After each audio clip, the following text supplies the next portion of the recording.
Viewers welcome back on program. So इस गलबात करन जा रहे हैं कि मीडिया रिपोर्टां अनुसार चीन की एक प्रमुख यूनीवर्सिटी ने विदेशी ਜ਼ੁਬਾਨਾਂ ਨੂੰ ਸਿਖਾਉਣ वाली एक प्रमुख यूनीवर्सिटी ਵਿੱਚ पंजाबी ਜ਼ੁਬਾਨ ਨੂੰ भी शामिल किया है।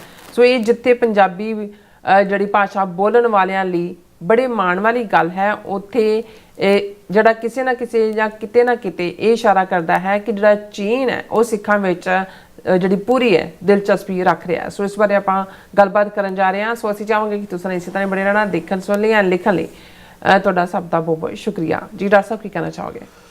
ਦੇਖੋ, ਜਦੋਂ ਅਸੀਂ ਚੀਨ ਦੇ ਹਵਾਲੇ ਨਾਲ ਗੱਲ ਕਰਦੇ ਹਾਂ, ਵੈਸੇ ਜੇ ਗੁਰੂ ਪਾਤਸ਼ਾਹ ਗੁਰੂ ਨਾਨਕ ਪਾਤਸ਼ਾਹ ਦੀਆਂ ਉਦਾਸੀਆਂ ਦਾ ਜ਼ਿਕਰ ਕਰੀਏ ਔਰ ਈਵਨ 10ਵੇਂ ਪਾਤਸ਼ਾਹ ਦਾ ਜਦੋਂ ਚੀਨ ਮਚੀਨ ਕੇ ਸੀਸ ਨਿਵਾਵੇ ਦੀ ਗੱਲ ਕਰੀਏ, ਲੇਕਿਨ ਇਹ ਸ਼ਾਇਦ ਵਕਤ ਨੇ ਉਸ ਕਿਸੇ ਵੀ ਇਤਿਹਾਸਕ ਗੁਰਦੁਆਰੇ ਦੀ ਯਾਦ ਨੂੰ ਚੀਨ 'ਚੋਂ ਮਿਟਾ ਦਿੱਤਾ ਜਿੱਥੇ ਕਿ ਗੁਰੂ ਨਾਨਕ ਪਾਤਸ਼ਾਹ ਗਏ ਹੋਣਗੇ, ਕਿਉਂਕਿ ਨੇਪਾਲ ਦੇ ਵਿੱਚ ਜਿਹੜਾ ਨਾਨਕ ਮੱਠ ਕਾਠਮੰਡੂ ਦੇ ਵਿੱਚ ਹੈ, ਅਸੀਂ ਸਿੱਕਮ ਦੇ ਵਿੱਚ ਦੇਖਦੇ ਹਾਂ। ਸੋ ਇਹ ਸਾਰੀ ਰੇਂਜ ਜਿਹੜੀ ਹੈ ਤਿੱਬਤ ਦੇ ਵਿੱਚ ਗੁਰੂ ਨਾਨਕ ਪਾਤਸ਼ਾਹ ਦੇ ਲਈ ਲਾਮਾ ਕਰਕੇ ਰਿਪੂ ਲਾਮਾ ਉਹਨਾਂ ਦਾ ਸੰਬੋਧਨ।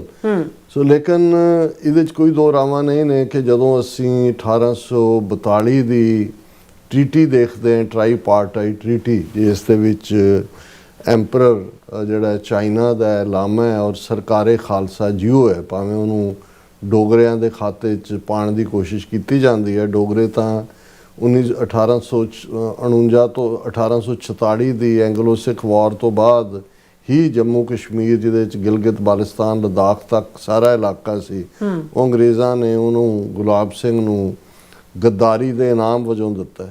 ਸੋ ਉਹ ਟ੍ਰੀਟੀ ਦਾ ਜ਼ਿਕਰ ਜਦੋਂ ਹੁੰਦਾ ਹੈ ਤਾਂ ਇਹ ਕਿਹਾ ਜਾਂਦਾ ਹੈ, ਜਿਸ 'ਚ ਗਾਂਧੀ ਦੇ ਪੋਤੇ ਨੇ ਵੀ, ਜਿਹੜਾ ਹਿਸਟੋਰੀਅਨ ਹੈ ਰਾਜਮੋਹਨ ਗਾਂਧੀ, ਮੈਂਸ਼ਨ ਕੀਤਾ ਹੈ। ਪ੍ਰੋਫੈਸਰ ਹਰਪਾਲ ਸਿੰਘ ਪੰਨੂ ਨੇ ਵੀ ਆਪਣੀ ਲਿਖਤ ਦੇ ਵਿੱਚ ਮੈਂਸ਼ਨ ਕੀਤਾ ਹੈ ਕਿ ਜਦੋਂ ਵਾਜਪਾਈ ਨੇ ਲੱਦਾਖ ਰੀਜਨ ਔਰ ਅਕਸਾਈ ਚਿੰਨ ਦਾ ਜ਼ਿਕਰ ਕਰਨਾ ਚਾਹਿਆ ਤੇ ਚੀਨ ਦਾ ਜਿਹੜਾ ਕਾਊਂਟਰ ਪਾਰਟ ਸੀ ਫੋਰਨ ਮਿਨਿਸਟਰ, ਉਹਨੇ ਕਿਹਾ ਜੀ ਇਹ ਸਾਡੀ ਤੁਹਾਡੇ ਨਾਲ ਇਹਦਾ ਕੋਈ ਤਾਲੁਕ ਨਹੀਂ, ਸਿੱਖਾਂ ਦੇ ਨਾਲ ਤਾਲੁਕ ਹੈ, ਅਸੀਂ ਉਹਨਾਂ ਦੇ ਨਾਲ ਦੇਖ ਲਾਂਗੇ।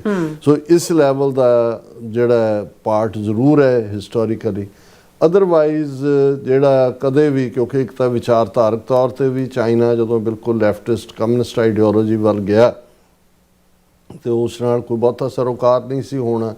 ਔਰ ਇਹ ਜਦੋਂ ਕੁਝ ਸਾਲ ਪਹਿਲਾਂ ਚਾਈਨਾ ਦੀ ਦਿਲਚਸਪੀ ਸਿੱਖ ਫੈਕਟਰ ਦੀ ਜੇ ਗੱਲ ਕਰਨੀ ਹੋਏ ਤਾਂ ਇਹ ਸੀ ਕਿ ਜਿਹੜੇ ਚਾਈਨਾ ਦਾ ਦਿੱਲੀ ਬੇਸਡ ਐਂਬੈਸਡਰ, ਉਹ ਆਪਣੀ ਵਾਈਫ ਦੇ ਨਾਲ ਔਰ ਦੂਸਰੇ ਉਹ ਦਰਬਾਰ ਸਾਹਿਬ ਦੇ ਜਿਹੜਾ ਦਰਸ਼ਨਾਂ ਨੂੰ ਆਇਆ। ਇਹ ਆਪਣੇ ਆਪ ਦੇ ਵਿੱਚ ਇੱਕ ਕਮਿਊਨਿਸਟ ਲੈਫਟਿਸਟ ਮੁਲਕ ਦੇ ਕਿਸੇ ਸਫੀਰ ਵੱਲੋਂ ਇਸ ਕਿਸਮ ਦਾ ਜਿਹੜਾ ਇੱਕ ਜਿਸ ਨੂੰ ਸਦਭਾਵਨਾ ਤੁਸੀਂ ਕਹਿ ਸਕਦੇ ਹੋ, ਇਹ ਪਾਰਟ। ਹੁਣ ਅਸੀਂ ਪਿਛਲੇ ਮੌਕੇ ਦੇ ਉੱਤੇ ਗੁਰੂ ਨਾਨਕ ਪਾਤਸ਼ਾਹ ਦੇ ਪ੍ਰਕਾਸ਼ ਪੁਰਬ ਦੇ ਮੌਕੇ ਦੇ ਉੱਤੇ ਪੂਰਾ ਜਿਹੜਾ ਚਾਈਨੀਜ਼ ਡੈਲੀਗੇਸ਼ਨ ਹੈ ਉਹ ਨਨਕਾਣਾ ਸਾਹਿਬ ਦੇ ਦਰਸ਼ਨਾਂ ਨੂੰ ਜਾਂਦਾ ਔਰ ਅੰਦਰ ਪੂਰਾ ਵਕਤ ਉਹਨਾਂ ਨੂੰ ਕਿੰਨੀ ਕੁ ਸਮਝ ਆਈ ਹੋਏਗੀ, ਲੇਕਿਨ ਉਹਨਾਂ ਦਾ ਜਾਣਾ ਬਹਿਣਾ ਇਹ ਆਪਣੇ ਆਪ ਦੇ ਵਿੱਚ ਇੱਕ ਇੰਟਰਸਟ ਸ਼ੋਅ ਕਰਨ ਦੀ ਗੱਲ ਸੀ। ਉਸ ਤੋਂ ਪਹਿਲਾਂ ਜਦੋਂ ਕਰਤਾਰਪੁਰ ਸਾਹਿਬ ਕੋਰੀਡੋਰ ਖੁੱਲ੍ਹਦਾ 2019 ਦੇ ਵਿੱਚ, ਆਲਮੋਸਟ 7 ਸਾਲ ਪਹਿਲਾਂ, ਜਿਨ੍ਹਾਂ ਨੇ ਸਭ ਤੋਂ ਜ਼ਿਆਦਾ ਪਹਿਲੇ ਵਧਾਈਆਂ ਦਿੱਤੀਆਂ ਔਰ ਪਾਕਿਸਤਾਨ ਦੀ ਸ਼ਲਾਘਾ ਕੀਤੀ ਔਰ ਉਸ ਨੂੰ ਕੋਰੀਡੋਰ ਆਫ ਲਵ ਕਿਹਾ, ਉਹਨਾਂ ਦੇ ਵਿੱਚ ਚਾਈਨਾ ਵੀ ਸ਼ਾਮਲ ਸੀ। ਹਾਲਾਂਕਿ ਸਾਡੇ ਕੁਛ ਵੀਰ ਭੈਣਾਂ ਅਕਸਰ ਜਦੋਂ ਅਸੀਂ ਖਾਲਿਸਤਾਨ ਦੀ ਕਾਇਮੀ ਦੇ ਹਵਾਲੇ ਨਾਲ ਦੇਖਦੇ ਹਾਂ ਅਤੇ ਇਹ ਵੀ, ਕਿਉਂਕਿ ਜਦੋਂ ਅਸੀਂ ਬਾਰਡਰ ਲੱਗਣ ਦੀ ਗੱਲ ਕਰਦੇ ਹਾਂ, ਸਰਕਾਰੇ ਖਾਲਸਾ ਜੀ ਉਹਦਾ ਬਾਰਡਰ ਵੀ ਲੱਗਦਾ ਸੀ, ਅਤੇ ਜਦੋਂ ਅਸੀਂ ਮਾਡਰਨ ਖਾਲਿਸਤਾਨ ਦੇ ਨਕਸ਼ੇ ਦੀ ਗੱਲ ਕਰਦੇ ਹਾਂ, ਲਾਹੌਲ ਸਪੀਤੀ ਜਿਹੜੇ ਜ਼ਾਹਰ ਹੈ ਸਿੱਖ ਰਾਜ ਦਾ ਹਿੱਸਾ ਵੀ ਸੀ ਔਰ ਨੈਚੁਰਲ ਹਿਲਸ ਨੇ ਪੰਜਾਬ ਦੀਆਂ, ਸਾਡਾ ਕਿਉਂਕਿ ਤਿੱਬਤ ਚੀਨ ਦਾ ਹਿੱਸਾ ਹੈ ਔਰ ਰੋਹਤਾਂਗ ਪਾਸ ਜਾ ਕੇ ਸਿੱਧਾ ਜਿਹੜਾ ਉਹ ਤਿੱਬਤ ਦੇ ਵਿੱਚ ਖੁੱਲ੍ਹਦਾ, ਸੋ ਸਾਡਾ ਬਾਰਡਰ ਵੀ ਚੀਨ ਦੇ ਨਾਲ ਲੱਗਣਾ ਹੈ। ਸਤਲੁਜ ਦਰਿਆ, ਜਦੋਂ ਅੱਜ ਅਸੀਂ ਅਪਰ ਰਾਈਪੇਰੀਅਨ ਲੋਅਰ ਰਾਈਪੇਰੀਅਨ ਦੀ ਗੱਲ ਕਰਦੇ ਹਾਂ, ਸਤਲੁਜ ਉੱਥੋਂ ਹੀ ਤਿੱਬਤ 'ਚੋਂ ਨਿਕਲਦਾ ਹੈ ਔਰ ਉਹ ਵੀ ਪਾਣੀਆਂ ਦਾ ਵੀ ਸਾਡਾ ਜਿਹੜਾ ਫਿਊਚਰ ਨੂੰ ਲੈ ਕੇ ਜਿਹੜਾ ਉਸ ਇੱਕ ਇੰਟਰਸਟ ਬਣਦਾ। ਲੇਕਿਨ ਕੋਈ ਹੋਰ ਇਸ ਕਿਸਮ ਦਾ ਐਸਾ ਮੌਕਾ ਨਹੀਂ ਬਣਿਆ ਜਾਂ ਕੋਈ ਐਸਾ ਨਹੀਂ ਸੀ ਬਣ ਰਿਹਾ। ਪਰ ਇਹ ਜਿਹੜੀ ਖਬਰ ਹੈ, ਜੇ ਇਸ ਨੂੰ ਉਹਨਾਂ ਦੇ ਇੰਡੀਅਨ ਮੀਡੀਆ ਨੇ, ਪੀਟੀਆਈ ਨੇ, ਉਹਨਾਂ ਦੇ ਜਿਹੜੇ ਈਵਨ ਲੈਫਟਿਸਟ ਕਿਸਮ ਦੇ ਵੀ ਨੇ, ਉਹਨਾਂ ਨੇ ਛਾਪਿਆ। ਹਾਲਾਂਕਿ ਜੇ ਤੁਸੀਂ ਅਦਰਵਾਈਜ਼ ਖਬਰ ਦੇਖੋ, ਕੋਈ ਯੂਨੀਵਰਸਿਟੀ ਹੈ ਜਿੱਥੇ ਡਿਪਲੋਮੈਟਸ ਨੂੰ ਪੜ੍ਹਾਇਆ ਜਾਂਦਾ ਜਿਨ੍ਹਾਂ ਨੇ ਬਾਕੀ ਮੁਲਕਾਂ 'ਚ ਲੱਗਣਾ ਹੈ। ਆਲਰੇਡੀ 102 ਫੋਰਨ ਲੈਂਗੁਏਜਸ ਉਹ ਪੜ੍ਹਾਉਂਦੇ ਨੇ, ਜਿਨ੍ਹਾਂ 'ਚ ਤਾਮਿਲ ਵੀ ਹੈ, ਉਰਦੂ ਵੀ ਹੈ, ਹਿੰਦੀ ਵੀ ਹੈ, ਤੇ ਉਹਦੇ 'ਚ ਇੱਕ ਪੰਜਾਬੀ ਵੀ ਸ਼ਾਮਲ ਹੋ ਗਈ। ਇਹ ਵੱਡੀ ਗੱਲ ਨਹੀਂ, ਲੇਕਿਨ ਵੱਡੀ ਗੱਲ ਹੈ, ਕਿਉਂਕਿ ਸਾਨੂੰ ਸ਼ਾਇਦ ਉਹਦੀ ਬਹੁਤੀ ਸਮਝ ਨਾ ਹੋਏ, ਲੇਕਿਨ ਦੁਸ਼ਮਣ ਨੂੰ ਬੜੀ ਚੰਗੀ ਤਰ੍ਹਾਂ ਸਮਝ ਆਈ ਕਿ ਵੀ ਪੰਜਾਬੀ ਜ਼ਬਾਨ, ਉਹ ਹੁਣ ਜੇ ਅਸੀਂ ਪੰਜਾਬੀ ਦੀ ਈਵਨ ਸਕ੍ਰਿਪਟ ਦੀ ਗੱਲ ਵੀ ਕਰਨੀ ਹੋਏ, 2 ਸਕ੍ਰਿਪਟਸ ਚੱਲਦੀਆਂ ਨੇ। ਲਹਿੰਦਾ ਪੰਜਾਬ, ਜਿੱਥੇ ਚੜ੍ਹਦੇ ਪੰਜਾਬ ਦੇ ਇੱਕ ਪੰਜਾਬੀ ਦੇ ਮੁਕਾਬਲੇ ਉੱਥੇ ਜਿਹੜੇ ਨੇ, ਜੇ ਇੱਧਰ 3 ਕਰੋੜ ਆਬਾਦੀ ਹੈ ਤੇ ਉੱਥੇ 100 ਕਰੋੜ ਹੈ।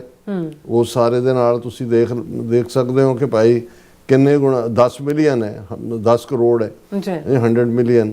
ਸੋ ਉਸ ਸਾਰੇ ਦੇ ਚੱਲਦਿਆਂ ਇਹ ਜਿਹੜੀ ਖਬਰ ਹੈ, ਜਿਸ ਦਾ ਹੈਡਲਾਈਨ ਆਲਮੋਸਟ ਸਾਰੇ ਮੀਡੀਆ ਨੇ ਇੱਕੋ ਹੀ ਲਾਇਆ, China's university adds Punjabi to its foreign language courses. ਔਰ ਇਹ ਚਾਈਨਾ ਦੀ ਯੂਨੀਵਰਸਿਟੀ ਹੈ, ਬੀਜਿੰਗ ਦੇ ਵਿੱਚ ਬੇਸਡ ਫੋਰਨ ਸਟੱਡੀਜ਼ ਯੂਨੀਵਰਸਿਟੀ। ਉਹਨਾਂ ਨੇ ਜਿਹੜਾ list of foreign and Indian languages ਜਿਹੜੇ ਆਲਰੇਡੀ 102 ਉਹ ਪੜ੍ਹਾਉਂਦੇ ਨੇ ਆਪਣੇ, ਜਿਨ੍ਹਾਂ ਨੇ ਡਿਪਲੋਮੈਟ ਲੱਗਣਾ ਔਰ ਉਹਨਾਂ ਦੇ ਹਾਇਰ ਸਟੂਡੈਂਟਸ, ਉਹਦੇ ਵਿੱਚ ਪੰਜਾਬੀ ਨੂੰ ਵੀ ਉਹਨਾਂ ਨੇ ਸ਼ਾਮਿਲ ਕੀਤਾ। ਔਰ ਇਕੱਲਾ ਇਹ ਨਹੀਂ ਹੈ ਕਿ ਜੀ ਕਈ ਵਾਰ ਹੁੰਦਾ ਸਾਡੇ ਐਲਾਨ ਵੀ ਹੋ ਜਾਂਦਾ ਵੀ ਇਹ ਹੋਇਆ, ਉਹਨਾਂ ਨੇ ਆਲਰੇਡੀ ਇਸ ਜਿਹੜੀ ਯੂਨੀਵਰਸਿਟੀ ਹੈ ਬੀਜਿੰਗ ਫੋਰਨ ਸਟੱਡੀਜ਼ ਯੂਨੀਵਰਸਿਟੀ, ਉਸ ਦੇ ਵਿੱਚ ਪੰਜਾਬੀ ਪੜ੍ਹਾਉਣ ਦੇ ਲਈ ਪ੍ਰੋਫੈਸਰ ਜ਼ਮੀਰਪਾਲ ਕੌਰ ਸੰਧੂ ਬਾਜਵਾ, ਇਹ ਫਾਰਮਰ ਡੀਨ ਨੇ, ਪ੍ਰੋਫੈਸਰ ਨੇ school of language literature cultural centre university Punjab Bathinda ਦੇ, ਉਹਨਾਂ ਨੇ ਅਪਾਇੰਟ ਕੀਤਾ ਕਿ ਵੀ ਉਹ ਲੈਂਗੁਏਜ ਪੜ੍ਹਾਉਣਗੇ। ਫਿਰ ਜਿਹੜਾ ਬੀਬੀ ਕੌਰ ਜਿਨ੍ਹਾਂ ਨੂੰ ਇਹ ਅਪਾਇੰਟ ਕੀਤਾ, ਉਹਨਾਂ ਨੇ ਪੀਟੀਆਈ ਨਾਲ ਗੱਲ ਕਰਦਿਆਂ ਕਿਹਾ ਕਿ ਜੀ beside teaching the language she will conduct classes in Punjabi history, culture and train Chinese teachers to teach the Punjabi language। ਹੁਣ ਕੱਲੀ ਇੱਕ ਬੋਲੀ ਤੱਕ ਮਹਿਦੂਦ ਨਹੀਂ ਹੈ, ਇਹ ਕਲਚਰ ਦੀ ਵੀ, ਇਹ ਹਿਸਟਰੀ ਦੀ ਗੱਲ ਵੀ, ਔਰ ਫਰਦਰ ਪੰਜਾਬੀ ਪੜ੍ਹਾਉਣ ਦੇ ਲਈ ਟੀਚਰਸ ਨੂੰ ਵੀ ਟ੍ਰੇਨਡ ਕਰਨਾ। ਔਰ 101 ਲੈਂਗੁਏਜਸ ਪਹਿਲਾਂ ਨੇ, ਜਿਨ੍ਹਾਂ 'ਚ ਹਿੰਦੀ, ਤਾਮਿਲ, ਉਰਦੂ ਹੈ, 102ਵੀਂ ਪੰਜਾਬੀ ਬਣੀ ਹੈ। ਔਰ ਇਹ ਜਿਹੜਾ ਫੋਰਨ ਲੈਂਗੁਏਜਸ ਜਿਹੜੇ ਚਾਈਨੀਜ਼ ਸਟੂਡੈਂਟ ਜਿਨ੍ਹਾਂ ਨੇ ਡਿਪਲੋਮੈਟ ਜਾਂ ਆਫੀਸ਼ੀਅਲਸ ਬਣਨਾ, ਉਹਨਾਂ ਨੂੰ ਪੜ੍ਹਾਈ ਜਾਂਦੀ ਹੈ। ਸੋ ਅਸੀਂ ਸਮਝਦੇ ਹਾਂ ਵੀ ਇਹ ਠੀਕ ਹੈ ਕਿ ਇਸ ਸਾਰੇ ਤੋਂ ਅਸੀਂ ਇਹ ਅੰਦਾਜ਼ਾ ਲਾ ਸਕਦੇ ਹਾਂ ਕਿ ਚਾਈਨਾ ਪੰਜਾਬ ਦੇ ਮੁੱਦੇ ਦੇ ਉੱਤੇ, ਪੰਜਾਬੀ ਜ਼ਬਾਨ, ਸਿੱਖਾਂ ਦੇ ਮੁੱਦੇ ਦੇ ਉੱਤੇ ਆਪਣਾ ਇੰਟਰਸਟ ਦਿਖਾ ਰਿਹਾ। ਬਸ ਇੰਨੇ ਕੁ ਤੇ ਅਸੀਂ ਇਹਨੂੰ ਕਲੋਜ਼ ਕਰਦੇ ਹਾਂ। ਜੀ ਰਾਜ ਸਾਹਿਬ, ਬਹੁਤ ਸ਼ੁਕਰੀਆ। ਸੋ ਅਥਲੈਨ ਬ੍ਰੇਕ ਵਿਊਅਰਸ, ਤੁਸੀਂ ਕਿਤੇ ਨਹੀਂ ਜਾਣਾ, ਮਿਲਦੇ ਹਾਂ ਆਫਟਰ ਦਿਸ ਸ਼ਾਰਟ ਬ੍ਰੇਕ।